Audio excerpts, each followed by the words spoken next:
Satellite monitoring is changing ocean protection. You can turn off your transponder. You can change your flag. You can even move at night, but you cannot hide from space any longer.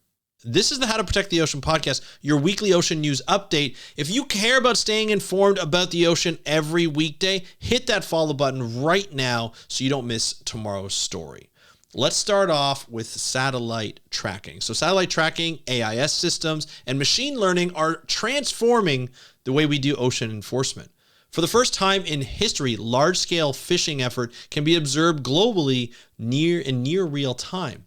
Enforcement is no longer limited to patrol boats, which we talked about in yesterday's episode. So the key question here is, can technology close the enforcement gap in marine protection? Let's talk about the evolution of monitoring, or even the revolution of monitoring.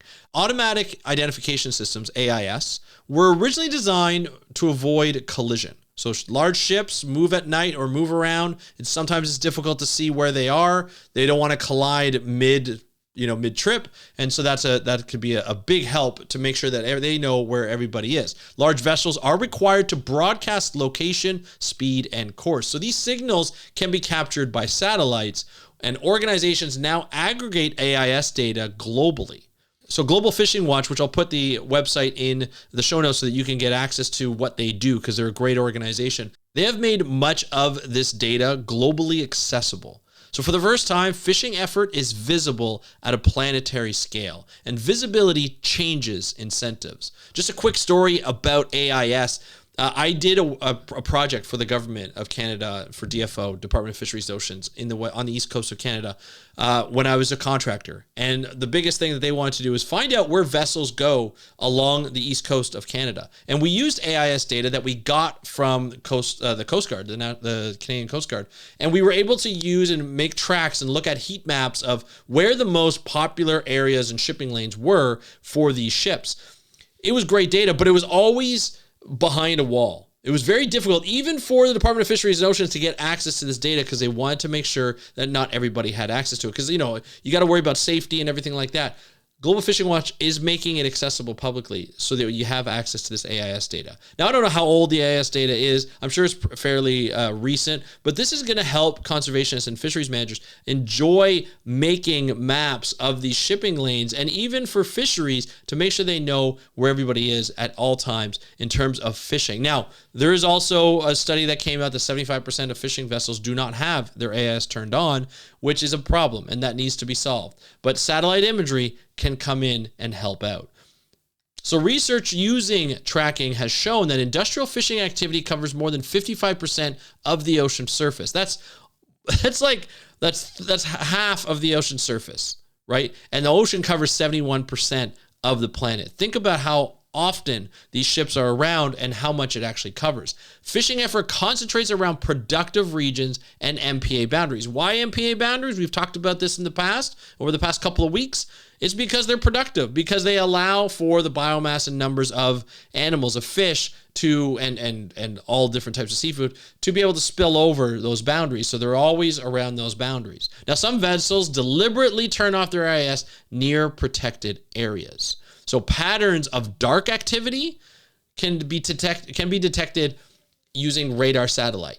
So that means you don't have to have a satellite just looks at the visual spectrum. Radar satellite looks at a spectrum that you cannot normally detect when you are looking out at the night. So you're able to see ships at night, where they are and how they do. That's why we say they cannot hide anymore.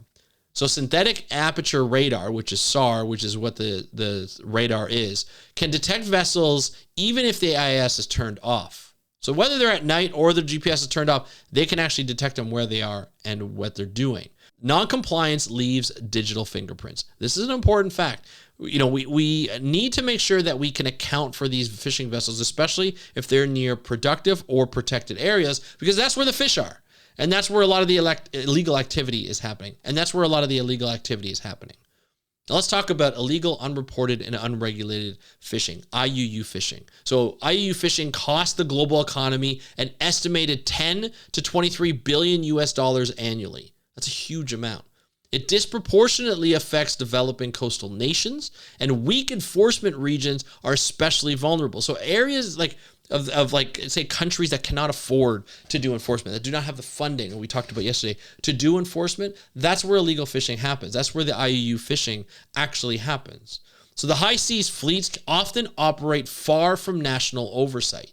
So satellite monitoring increases detection probability. They can go anywhere. It doesn't matter if they're out of the reach of a lot of the patrol boats. It doesn't matter if they're in areas that are fully remote. These are areas that can be accessible through satellite imagery. Now, with satellite imagery, SAR can look through clouds, which is great. Other satellite imagery that's not SAR, like that's not radar, is something that you have to be concerned about because you'll get like, clouds. So on a cloudy day, these fishers might get a little smart. I don't know. But, you have to be careful with that. But with this radar detection, it actually helps.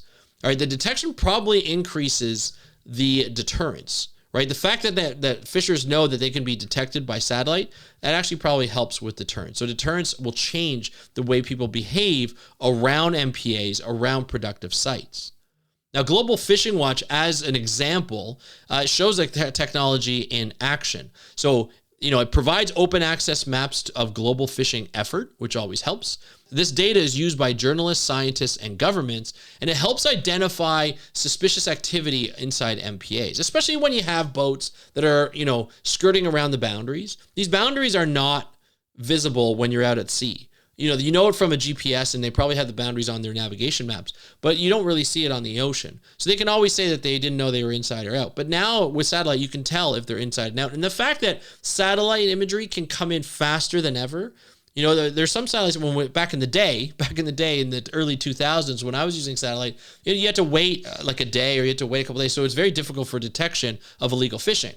But once you actually are able to get it almost near real time, that actually helps. So it increases transparency for distant water fleets, right? That's what it really does. In some regions, governments now use satellite alerts to trigger patrol deployment. So if someone's near a marine protected area, boom, it sends a trigger. That trigger goes to the patrol unit. The patrol unit goes out to make sure that they can get there in time in case there's any illegal activity. So enforcement is actually becoming data-driven, which for scientists, that is where it's at. Now, studies show that fishing effort often clusters just outside of MPA boundaries, like I mentioned. Fishing the line is a common practice, so fishing that boundary line. Some incursions occur inside weakly enforced MPAs, and then the satellite helps document these violations. In well-enforced MPAs, visible vessel traffic inside boundaries is actually minimal because we know satellites is monitoring these areas and the patrol boats can go out. So technology strengthens the accountability within MPAs. Now, of course, there's always gaps when we talk about any kind of data-driven technology.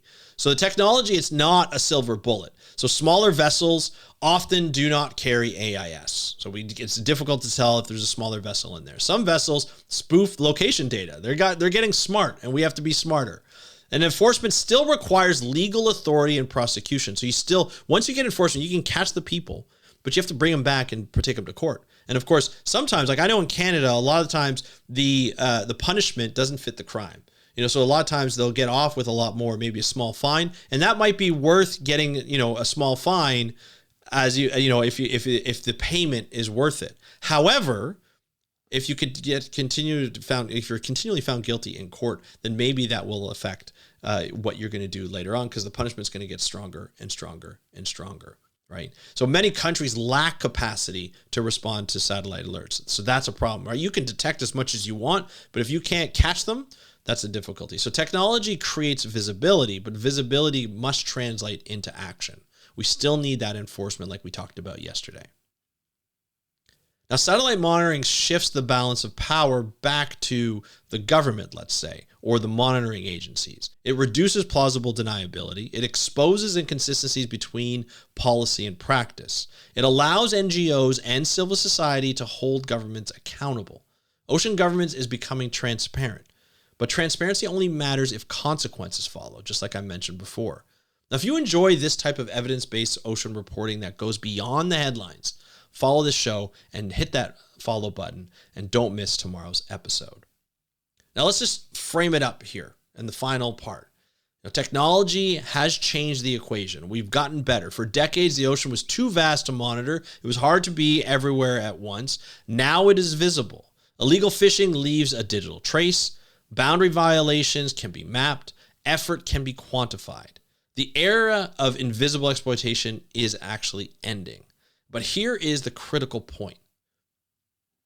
Data does not enforce itself. Satellites can detect violations.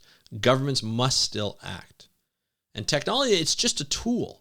Enforcement is the actual decision, and protection still depends on that political will.